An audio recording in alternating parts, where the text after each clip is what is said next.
Welcome to a tutorial for creating a simple mass spring damper system in MOMDYN. I'll be following through the steps of a tutorial with the text of which I will also link in the comments. So to begin, we will tap the Create button. This is step 1, in which we will give the model a name, in this case oscillator, and a description, which is a simple mass spring damper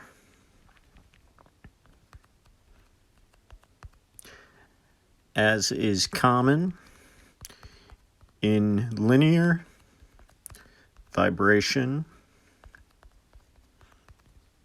analysis. Okay, we're going to put gravity into this model using the uniform field with a constant of 9.8. And in the direction minus y of the inertial frame, I'll set the time duration to 5. And I will reduce the tolerance, which will make the animation somewhat smoother. Now if I hit the check mark in the lower right, then I get the blank page. Now I'm gonna show two different ways of generating this model using the classic and joints interface. So right here at this step, I'm gonna hit save so that we can return to this same point later on in the process. So next is step 2, where we're going to begin by creating the parameters in the model. So open up the classic panel and touch the plus sign to the left of parameter. And first we're going to create one called K with the value of 50. And this is our stiffness. That's the spring stiffness. Create a second parameter called C. Name C. The value of 1. This will be our damping coefficient. And then lastly, that was just step 3A, and now step 4A is to create a parameter called E, the value of 1, and this will be our equilibrium. We'll call it equilibrium, we'll leave it as equilibrium. So that'll be a length property. So next is step 5A, in which we'll create a generalized coordinate. We're going to call this one Y. With an initial value of 1,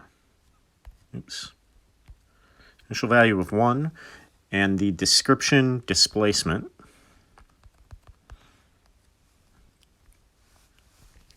And next, step 6A will be to create a new vector. So hit the plus sign. We're going to name this vector Y.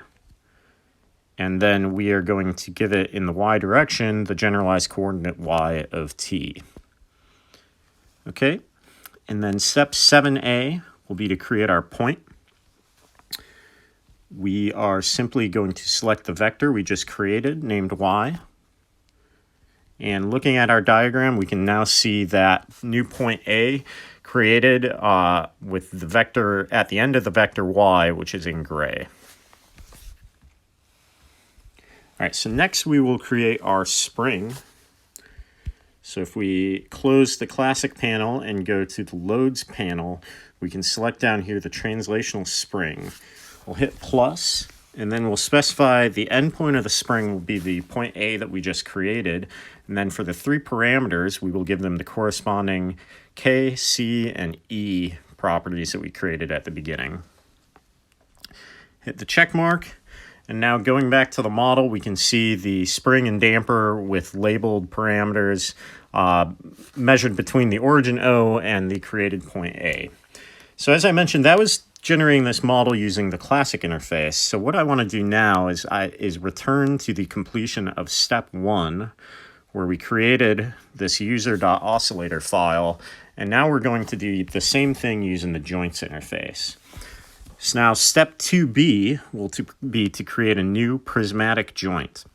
So go into the joints panel, and going down the list, we're going to keep the parameters at the top with their default values, but go down to y, and give that a value of 1, which simply defines actually the direction of the vector as opposed to its actual length. So now in the value property, we're going to give it a value of 1, which is its initial length.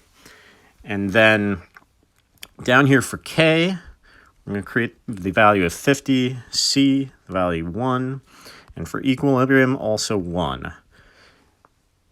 So, back on the diagram page, we can see a very similar diagram to what we created using the classic interface, but all of those steps were pre-contained within the joint. So it combines several of the fundamental modeling attributes into one single step. For most applications, that will be the much more convenient method to use. So finally now we will create the point mass. To start off, we'll actually revisit our classic menu and create a parameter with name M, value 1, and the description of mass. Okay. And closing the classic panel, and that was step 8, by the way, where we're now leading into step 9. We'll open the bodies panel and create a particle. Name that particle Bob, which will be located at the created point A, and we'll have mass M. All right. So that returns us to the diagram view.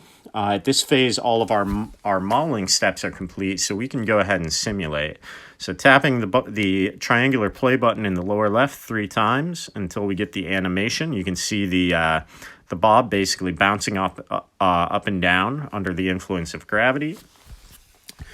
So with that, other things we can do, we can export that model. I won't cover this in detail, but the model file that's created here is what can be imported in MOMDYN or shared with your colleagues, if you will. The simulation file is a CSV spreadsheet containing the data points that resulted from the simulation, and then the Python file is a model that you can create and run on your desktop. So we'll export those files, and then the last thing we would want to do is look at our report. So the first section of the report that we see is our symbolic parameters. So you can see the created stiffness, damping, equilibrium, and mass, and then our generalized coordinates. Frames, we don't have too much there because we didn't create a new frame, but it gives a description of the inertial frame. For points, we can see if we scroll down to the vector or the point OA, that it gives the vector measured in the inertial frame as well as its velocity. For bodies, we simply just have the particle or point mass we created. For loads, we can see in the prismatic joint that there is the internal force with the equation on that line. That's a spring force effectively that will be applied in equal and opposite direction on the 2 points that make up the joint, and with stiffness, damping, and equilibrium symbols as shown below.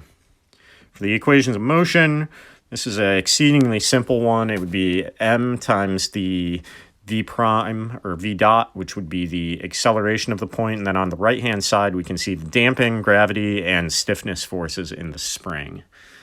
Lastly, looking at the plot, see at the top that that is the position of the oscillator with respect to time. It starts at the value of 1 as we specified, and then under the weight of gravity, it pulls that down to about 0.8, oscillating all the while with a period slightly less than 1. And then the generalized speed, which is the velocity of that same oscillator, oscillates about 0, as you might expect.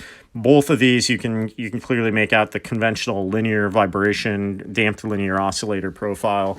And so this is, of course, the fundamental system that you would see in a vibration analysis. So that concludes the tutorial. I hope you'll find this useful and that you'll use it to build up some of your own modeling. I hope you'll follow our website, MOMDYN.com. You can also check us out on Facebook, and please watch the other videos.